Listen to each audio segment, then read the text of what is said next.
ফিনল্যান্ডের রাজধানী হেলসিঙ্কির একটি স্কুলে বন্দুক হামলার ঘটনা ঘটেছে। মঙ্গলবার ১২ বছর বয়সী এক শিশু স্কুলে ঢুকে এলোপাথারি গুলি চালায়। এতে গুরুতর আহত হয় ৩ শিক্ষার্থী। পরে হাসপাতালে নেয়ার পর একজনের মৃত্যু হয়, বাকি দুজনের অবস্থা সংকটাপন্ন। এরই মধ্যে সন্দেহভাজন হামলাকারী শিশুকে আটক করা হয়েছে, তবে তার পরিচয় প্রকাশ করা হয়নি। পুলিশ জানায়, রাজধানী ভান্তা এলাকার ভিয়ের তোলা স্কুলে এই হামলার ঘটনা ঘটে। স্কুলটিতে প্রায় ৮০০ শিক্ষার্থী রয়েছে।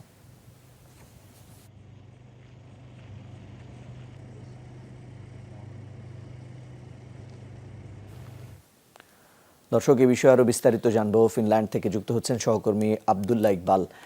ইকবাল, আপনার কাছে জানতে চাই, বন্দুক হামলা নিয়ে কিভাবে এই ঘটনা ঘটলো এবং অভিযুক্ত শিশুটি এখন কোথায় রয়েছে? আহত যে দুই শিশু রয়েছে তাদের শারীরিক অবস্থা এখন কেমন?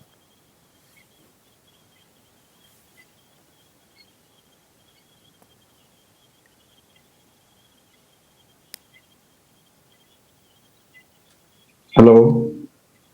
নিশ্চয় আপনি শুনতে পাচ্ছেন ইকবাল।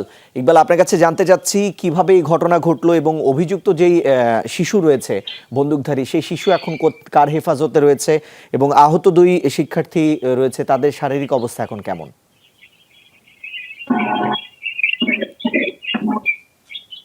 জি, শুনতে পাচ্ছেন? শুনতে পাচ্ছি আপনাকে ইকবাল, আপনাকে শুনতে পাচ্ছি। আপনি আশা করি জি। শুনতে পাচ্ছেন। ফিনল্যান্ডের ফিনল্যান্ডের ভান্তার ভিয়েরতলা স্কুলে ১২ বছর বয়সী এক ছাত্রকে গুলি করে হত্যা করা হয়েছে। স্কুলে বন্দুকধারীর গুলিতে এক শিশু নিহত হয়েছে, অপর দুইজন গুরুতর আহত। সকলের বয়স ১২ বছর। হত্যাকারী পালিয়ে যায়, পুলিশ তাকে আটক করে। স্থানীয় পুলিশ প্রধান টমি সার্লো সুরিয়া জানিয়েছেন, ঘটনাস্থলেই শিশুটি মারা যায় এবং অপর দুজনের অবস্থা খুবই গুরুতর। তারা স্থানীয় হাসপাতালে ভর্তি করা হয়েছে।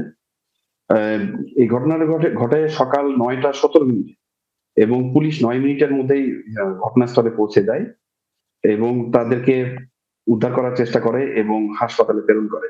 প্রধানমন্ত্রী পেত্তরি অর্পো গভীর শোক প্রকাশ করেছেন এবং প্রেসিডেন্ট আলেকজান্ডার স্টুব আগামী বুধবার জাতীয় শোক দিবস পালন করার জন্য সবাইকে আহ্বান জানিয়েছেন এবং বন্দুক সহ পুলিশ তাকে হত্যাকারীকে আটক করেছে রাজধানীর একটি এলাকা থেকে এবং সে বয়সে ছোট হওয়ার কারণে তাকে সোশ্যাল সার্ভিসের অধীনে রাখা হবে।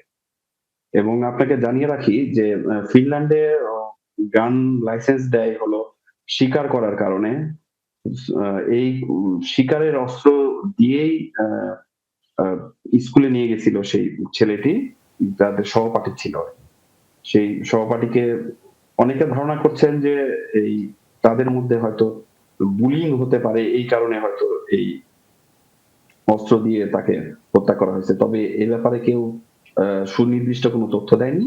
পুলিশ বলেছে পরে জানানো হবে। এই ছিল আমার কাছে আপাতত।